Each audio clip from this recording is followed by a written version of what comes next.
Hey guys, I welcome you all to this channel of MNS exam.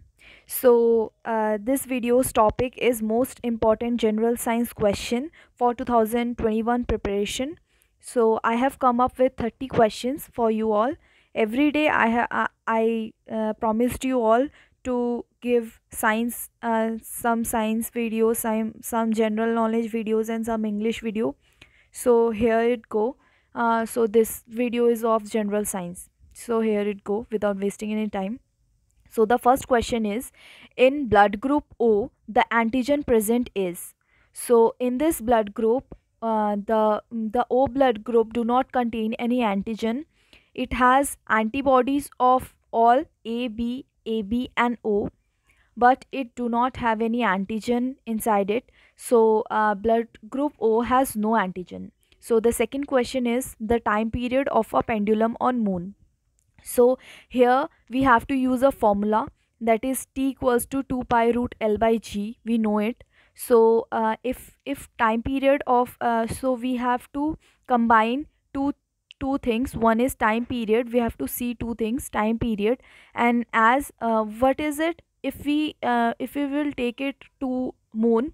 सो क्या होगा, अगर हम मून में लेके जाएंगे तो gravity will decrease. So gravity is over denominator. So denominator अगर डिक्रीज होगा तो न्यूमरेटर क्या होगा, जो इक्वल्स के लेफ्ट साइड में है, तो न्यूमरेटर इंक्रीज होगा. So that's why the time period is increasing.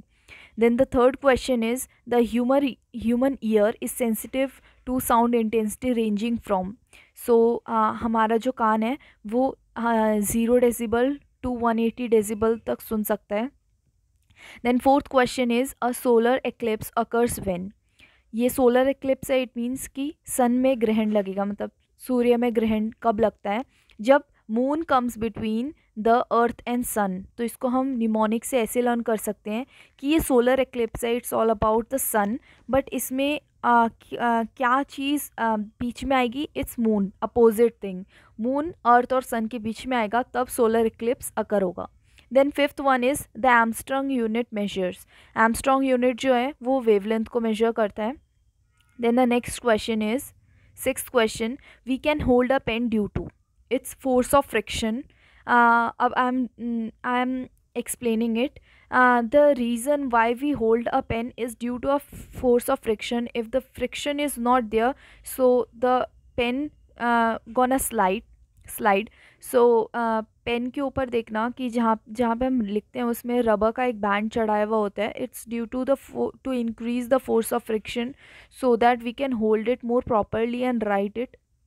So that's the reason. Then seventh question, 1 calories of energy is equivalent to. So 1 calories of energy is equivalent to 4.2 joules. It's from unit measures and dimensions. So unit conventions ज़रूर याद कर लेना, वहाँ से question एक दो बन सकते हैं. Eighth question is, metal when expose to electromagnetic radiation emits its electrons. ये जो फोटो इलेक्ट्रिक इफेक्ट है ड्यूअल नेचर वाले चैप्टर से वहाँ से आया हुआ है. तो वहाँ पे जैसे हम विजुअल रेज अगर किसी मेटल के ऊपर डालते थे तो वो हायर एनर्जी ऑर्बिट पे जाने के लिए अपनी इलेक्ट्रॉन्स एमिट करता था. तो वहाँ से क्वेश्चन आया हुआ है directly, and the answer is electrons. The metal will emit electrons. Coming to the next question, hemoglobin is an iron containing. hemoglobin के अंदर iron contain होता है and it's an protein. Then 10th question is, green flames given out the burning of firework is due to the presence of. तो हमने ये बचपन में experiment भी किया था कि green flames barium release out करता है, yellow flames sodium release out करता है. तो ये वाले फ्लेम्स वाले जो डिफरेंट फ्लेम स्ट्रक्चर है वो वाला देख लेना. Calcium brick red flame release out करता है, ये वाला देख लेना. Then 11th question, the 11th question is, metal used for galvanising iron is. तो कौन सा मेटल यूज होता है आयरन को गैल्वनाइजेशन के लिए, बचपन से पढ़ते आ रहे हैं, it's zinc. Then coming to the next question, it's example of synthetic rubber. ये वाला जो क्वेश्चन है इसमें दो टाइप्स के रबर होते हैं, एक natural and artificial, that is synthetic rubber. तो जो सिंथेटिक रबर है दैट्स नियोप्रीन. ये केमिस्ट्री के चैप्टर में है, ये वाला चैप्टर ज़रूर कर लेना, chemistry in everyday life. It's यहाँ से क्वेश्चन बन सकते हैं, यहाँ से जो ड्रग्स वाले हैं वो वाले भी क्वेश्चंस कर लेना, साइंस में आ सकते हैं। Then 13th question is the metal which is called quicksilver. It's silver से रिलेटेड इसमें कुछ नहीं होगा, इट्स मरकरी एक्चुअली। तो ये क्वेश्चन थोड़ा ट्रिकी है थोड़ा सा, अगर किसी बच्चे को नहीं पता तो वो सिल्वर से रिलेटेड कोई भी ऑप्शन में देखेगा तो वो मार्क कर देगा, but that would be wrong answer. It's accurate answer is mercury. Then coming to the 14th question, what forms the largest part of most diet. हमारे खाने में सबसे ज़्यादा अमाउंट में क्या रहता है? It's the carbohydrates. वही हमें ज़्यादा एनर्जी भी प्रोड्यूस देता है, सबसे ज़्यादा इंस्टेंटली एनर्जी ग्लूकोज प्रोड्यूस देता है, जो कि कार्बोहाइड्रेट्स ही है। Then 15th question is acid present in turmeric is tartaric acid. तो ये एसिड वाले भी याद कर लेना, जैसे लेमन में कौन सा प्रेजेंट होता है, विटामिन सी प्रेजेंट होता है एंड सिट्रिक एसिड प्रेजेंट होता है। तो ये सारे एसिड्स भी कर लेना, मैलिक एसिड, टार्टरिक एसिड, कौन कौन से फ्रूट्स में, एप्पल में कौन सा एसिड प्रेजेंट रहता है, सिट्रिक फ्रूट्स में कौन से एसिड्स प्रेजेंट रहता है, ठीक है। Then next question is if the blood group of one parent is A B and that of other is, जैसे फादर का अगर ब्लड ग्रुप ए बी है एंड मदर का is O, the possible blood group of their child would be. तो genetics में हमें बताया हुआ है कि कैसे क्रॉसिंग करके हम ब्लड ग्रुप निकालते हैं। I don't have a pen so I am explaining it, कि इस पेरेंट का ए बी है एंड दूसरे पेरेंट का ओ है, तो ए बी से प्रॉपरली ए बी किसी बच्चे का नहीं हो जाएगा। एक जैसे एक जीन जब कुछ फॉर्म होता है तो एक फादर से एंड एक मदर से लेते हैं, तो या फिर ए, क्योंकि ओ ब्लड ग्रुप के कोई भी एंटीजन्स नहीं होते हैं तो उसमें आई एंटीजन ही यूज़ होगा, जो कि दूसरे ब्लड के साथ मिलके वो वाला ब्लड फॉर्म कर लेगा। जैसे आई एंटीजन अगर ए के साथ मिलेगा तो फिर ए ब्लड ग्रुप फॉर्म हो जाएगा, आई एंटीजन अगर बी के साथ फॉर्म होगा तो वो बी ब्लड ग्रुप बन जाएगा। तो ए और B blood group possible blood groups होंगे उस चाइल्ड के। Then the next question, the vitamin that helps to prevent infection in a human body, it's vitamin C। इसलिए हमें बोला जाता है कि ज़्यादा से ज़्यादा सिट्रिक फ्रूट्स या फिर जो सीजनल फ्रूट्स हैं वो खाने चाहिए। Then the next question is number of bones that is there in a human body, that's 206, ये सबको पता है। The 19th question is dinosaurs were. Dinosaurs were reptile से ही हमें पता चल जाएगा ऑप्शन में कि डायनासोर रेप्टाइल से that became extinct, we all know. Then next question, sweat glands in mammal are primarily concern with, वो थर्मोरेगुलेशन के लिए कंसर्न होते हैं। ये इकोलॉजी वाले चैप्टर में भी एक प्रॉपर लाइन दी हुई है एनसीईआरटी में कि स्वेट ग्लैंड्स का क्या रोल होता है। स्वेट ग्लैंड्स का रोल होता है कि जब समर्स में ये ऑटो मैकेनिज़्म होता है बॉडी का, कि समर में जब कोई बंदा एसी में ना हो तो बॉडी अपने आप बॉडी को ठंडा, जो ह्यूमन बॉडी है वो अपने आप बॉडी को ठंडा करने के लिए स्वेट रिलीज़ करते हैं, जिससे वो बॉडी ठंडी हो जाती है। जब जैसे इवेपोरेशन वाला प्रोसेस अप्लाई होता है, जैसे ही स्वेट सूखती है तो फिर वो बॉडी अपने आप ठंडा हो जाता है। सो दैट्स अ ह्यूमन अपने आप ये मैकेनिज़्म अपने आप होता है एंड वो अपने आप एसी वाला वर्क करता है बॉडी अपने आप। Then 21st question is sweetest sugar, that's fructose, इसको फ्रूट शुगर भी बोलते हैं, that's the sweetest sugar among all.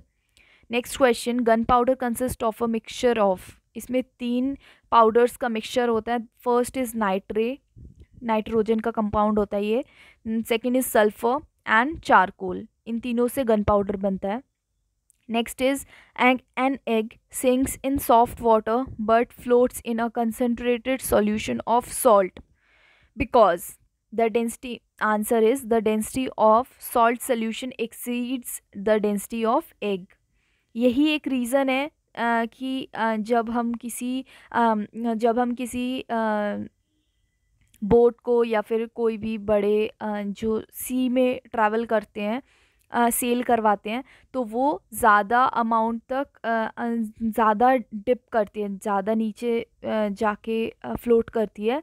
But अगर वही बोट को अगर हम नॉर्मल रिवर में फ्लोट करवाए तो वो थोड़ा अप हो जाती है। क्यों? क्योंकि जो डेंसिटी होती है सॉल्ट सोल्यूशन की वो ज़्यादा होती है नॉर्मल पानी के डेंसिटी से, इसलिए वो ज़्यादा नीचे चली जाती है।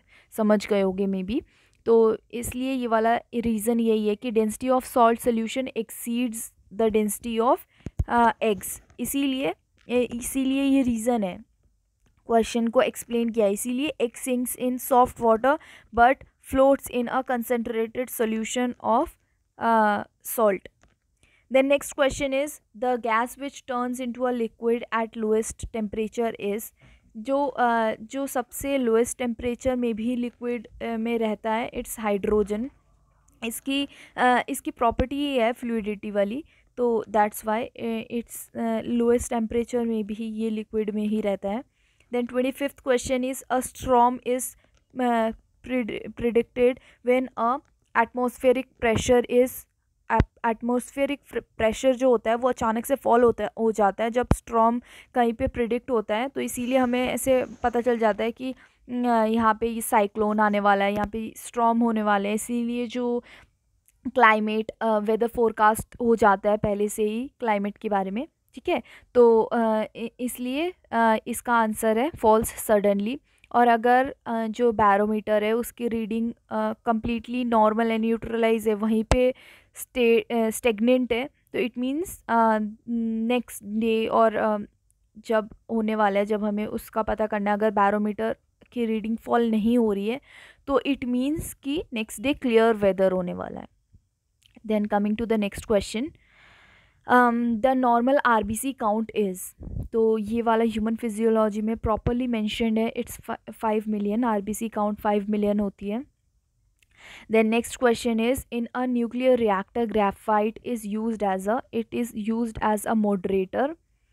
Then next question 28th, which celestial bodies contains abundant quantities of helium-3, a potential source of energy? It's Saturn. Saturn में सबसे ज़्यादा helium-3a होता है जो एक पोटेंशियल सोर्स होता है एनर्जी का। Then 29th question is vitamin which promote wound healing is vitamin C. ये ऊपर एक्सप्लेन फिर से मैंने वही वाला क्वेश्चन थोड़े ट्विस्टेड फॉर्म में है कि वुंड हीलिंग कौन करता है सबसे earlier.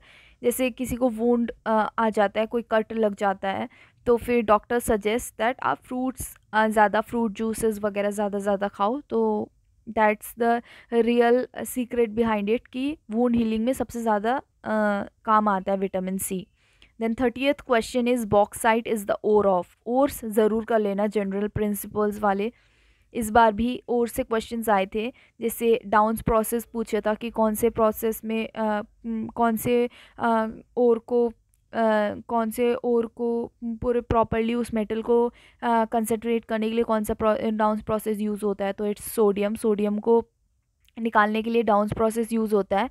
Then next question, the last question is 31st, every solar eclipse is takes place on. जो सोलर एक्लिप्स होता है वो कब टेक्स प्लेस करता है, तो इट्स अ कॉमन सेंस कि सोलर एक्लिप्स मैंने ऊपर बताया था कि उसमें मून बीच में आता है सन और अर्थ के।